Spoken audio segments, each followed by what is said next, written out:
फरमाते हैं कि मैं ना मजदूर लेने गया, बगदाद के चौक में मजदूर बैठे होते थे, तो मेरी उन मजदूरों में से ना एक नौजवान बच्चे पे नजर पड़ी। बड़ा कमजोर सा वजूद था, लेकिन चेहरे पर इबादत का निशान था। माथा बताता था कि नमाज का बड़ा ख्याल रखता है। मैं उसके करीब गया। चेहरे भी बड़ा कुछ बताते हैं ना, चेहरों में भी बड़ी रानाई होती है। फरमाते हैं मैं करीब गया, मैंने उसको कहा बेटे मजदूरी करोगे? तो कहने लगा मजदूरों में बैठा हूँ तो हुजूर मजदूरी के लिए ही तो बैठा हूँ। तो मैंने कहा कि चलो फिर। कहने लगा नहीं मेरी कुछ शर्तें। मैंने कहा बताओ। कहने लगा पहली शर्त यह है कि लोग 4 दिनार दिहाड़ी लेते हैं, मैं 3 दिनार लूँगा। मैंने कहा यार भाई तो बड़ी बेहतरीन है, बाकी भी इस तरह की रख ले। उसने कहा हुजूर दूसरी शर्त यह है कि मैं आपकी मुकम्मल बात मानूंगा, लेकिन जब अजान हो जाएगी फिर आपकी नहीं सुनूंगा। तीसरी बात उसने ये की कि हुजूर मैं आपके घर में काम करूंगा पर आपके किसी सवाल का जवाब नहीं दूंगा। कहते मैंने कहा यार तू बड़ा अजीब है, शर्तें तो मालिकों की होती हैं। कहने लगा जी बहरहाल मैं शर्तें लगा के जाता हूँ। फरमाते मैं उसे घर ले आया, काम मैंने उसको बताया, तो जो काम मजदूर सारे दिन में करता है ना उसने 2 घंटे में ही कर दिया। हमारे मजदूर सिगरेट पीने में भी तो आधा घंटा लगाते हैं, वो चाय पीने जाएं तो पौना घंटा वहां। उनको भी तो दयानतदारी करनी चाहिए कि नहीं करनी चाहिए? ने मुआहदा किया है ना जी, तो पूरा उतरना चाहिए ना। कहते 2 घंटे में। अब काम जब बंदा शुरू कराता है तो काम और निकल आता है। कहते काम मैंने उसको और बता दिया, वो करने लगा। उसने मिट्टी निकाल के रखी थी बाहर रास्ते में, तो अजान हो गई जोर की।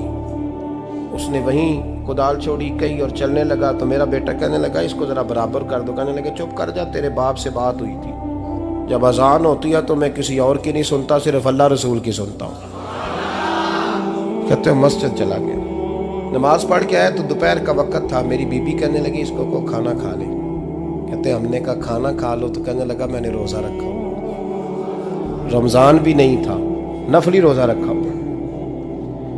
फरमाते हैं शाम हुई, मैंने 3 दिनार दिए, तो मैंने कहा तेरा नाम क्या है? कहने लगा मैंने आपसे कहा था मैं किसी सवाल का जवाब नहीं दूंगा।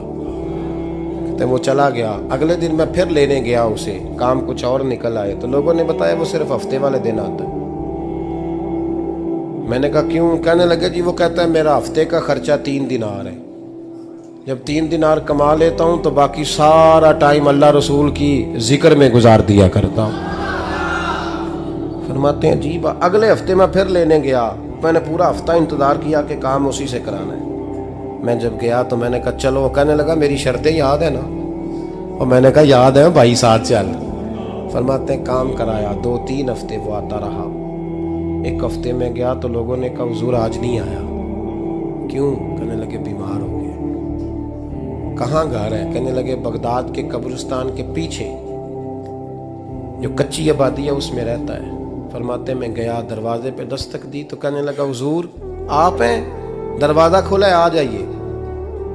फरमाते मैं अंदर गया तो मैंने कहा तुम्हें कैसे पता चला मैं आया हूँ? कहने लगा हुजूर अल्लाह वाले हो, आप नहीं आना था, वरना अमीर तो गरीबों का पता लेने कोई नहीं आते। कहते मैं करीब गया तो कहने लगा मैं आपका इंतज़ार कर रहा था, तेज़ बुखार है, तप रहा। जेब से कुछ पैसे निकाले, कहने लगा ये पैसे रख लें। एक अंगूठी निकाली, कहने लगा हुजूर आज रात को मेरा इंतकाल हो जाएगा, इन पैसों का कफन खरीद के सुबह जनाजा पढ़ के मुझे दफन कर देना, और जब दफन करो तो ये अंगूठी लेके असर के बाद हारून रशीद के पास जाना।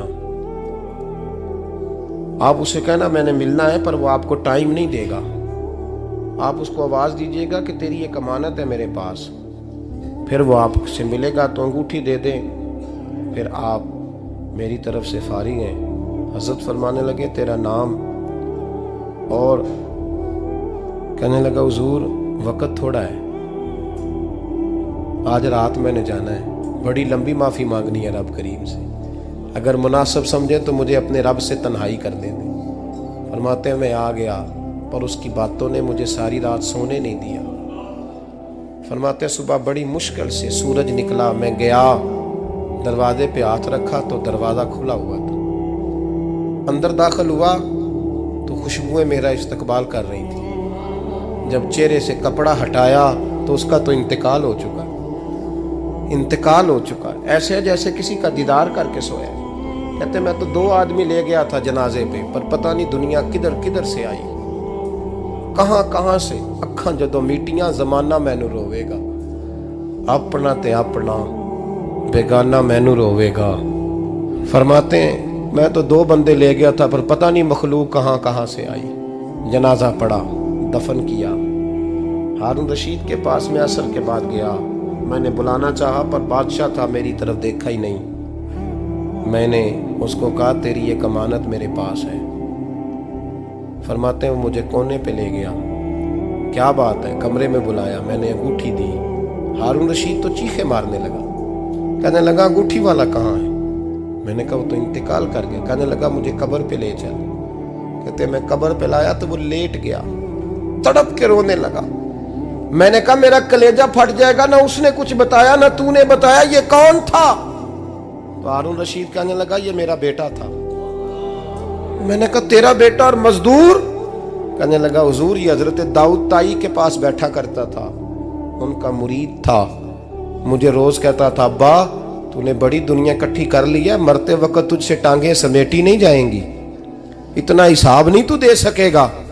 मैं इसको समझा देता, इसकी अम्मा समझा देती। ये रोज हमें कहता छोड़ दो, आ जाओ अल्लाह रसूल की बारगाह में झुक जाएं।